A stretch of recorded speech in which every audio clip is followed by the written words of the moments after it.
Et à 6h11, on en débat tous ensemble ce matin, vous le savez. C'est Yannick Jadot qui sera justement mon invité à 8h30 pour question de confiance, à moins d'une semaine donc du premier tour. Et ce paradoxe, quand même, à chaque fois que je reçois Yannick Jadot, je suis désolée pour lui parce que je lui pose toujours la même question, mais je trouve ça assez saisissant. On n'a jamais autant parlé d'écologie.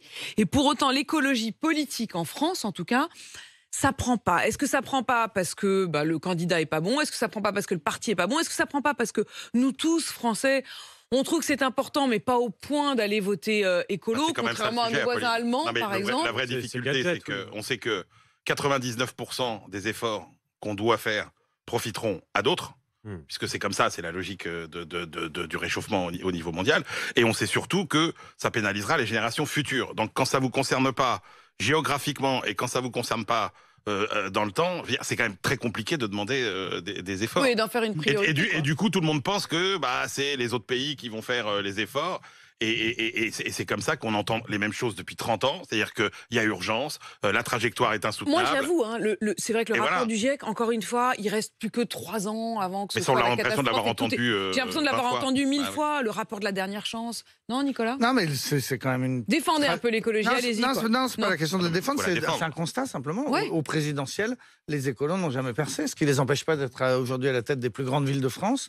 Donc on est capable de voter écologie au municipal, mais au moment, une fois tous les 5 ans, au moment où la France devient très politique, au moment où on doit choisir sur les questions identitaires, sur les questions économiques, sur les questions droite-gauche, les écolos ne... Par ailleurs, c'est quand même devenu très important aussi dans les sondages, la question des éoliennes, la question du nucléaire. Non, mais la question ça du arrive nucléaire... en 6e préoccupation là, dans cette campagne. En 6e préoccupation, oui, mais dans les programmes des différents candidats, la question du nucléaire, par exemple, fait partie des sujets dont on a beaucoup parlé, y compris dans cette campagne à tonnes. Mais je rejoins Nicolas, ce que nous disait Olivier tout à l'heure au 32-16, il nous disait l'écologie, oui, au niveau local, on a vu, des pistes cyclables, manger bio à la cantine, oui, c'est du concret, ça nous intéresse, mais pour en faire le moteur d'une politique nationale, non, c'est pas le sujet numéro 1 au moment de faire un choix dimanche. Bastien nous a appelé au 32-16. Bonjour Bastien. Bonjour. Bonjour Bastien, vous êtes à Saint-Nazaire, en Loire-Atlantique. Est-ce que l'écologie, c'est pour vous quelque chose de vraiment important au quotidien ? Au quotidien, dans notre société actuelle, non. Mais clairement, dans mon âme, au profond de moi, depuis la fin de mon adolescence, oui. J'ai 36 ans, voilà, clairement, on est la génération qui avons toujours entendu les rapports du GIEC depuis le lycée. Ouais. On en a pris conscience plus ou moins chacun à notre échelle en voyant la nature autour de nous changer depuis notre enfance, clairement. Donc moi, dans mon projet personnel, clairement, je suis en cours d'achat d'un terrain boisé pour m'y installer de manière autonome. Voilà, c'est-à-dire avec une logique aussi de pouvoir être un peu en autarcie, c'est-à-dire vous avez quoi? Vous aurez du bois, vous avez une source? Voilà, c'est un terrain boisé. Je prévois il y a une essence particulière de bois qui va me permettre de faire du bâtiment avec. D'accord. Je prévois aussi de créer des parcelles pour faire de l'élevage, faire de l'agriculture. C'est un vrai projet de vie, quoi. Ouais, c'est réfléchi depuis longtemps. Je pense qu'on est notre génération là, des années 80, 90, où on a pris conscience de ça et on a construit quand même une alternative possible. Donc ça veut dire que là, vous montez votre projet de vie, Bastien, c'est votre... vous allez quitter votre travail ou ce sera parallèlement à votre travail? Vous faites quoi aujourd'hui, Bastien? Je suis dans l'aéronautique, mais je compte, à terme, me retirer de la société actuelle, tout simplement. Vous retirez de la société, vous l'assumez comme tel? Ouais, je compte pas vivre local, avoir de retraite. Voilà, pourtant, jusque-là, j'ai cotisé. J'ai été dans la Marine nationale dès mes 18 ans jusqu'à mes 21 ans.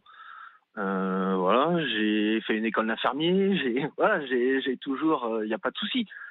Mais non, là, le système, la société actuelle, elle ne m'offre pas la perspective pour éventuellement mes descendants. En fait, vous avez une approche un peu comme Yves Cochet. Je sais pas si je me trompe, mais c'est vrai que Yves Cochet a beaucoup développé l'idée que, d'ailleurs lui-même, pour lui, il s'est installé sur une parcelle en théorisant l'idée qu'il faut à la fois un bois et une source pour pouvoir, le jour venu, s'il n'y a en effet plus vraiment d'énergie qui arrive, s'il n'y en a plus de gaz, plus de pétrole, vivre sur sa parcelle sans forcément dépendre des autres. Ce qui me fait penser à ça, c'est l'expression quand vous dites me retirer de la vie active. Pour autant, Bastien, est-ce que vous votez écolo?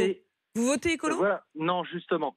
Mais justement, c'est parce qu'on est obligé que je fais ce choix.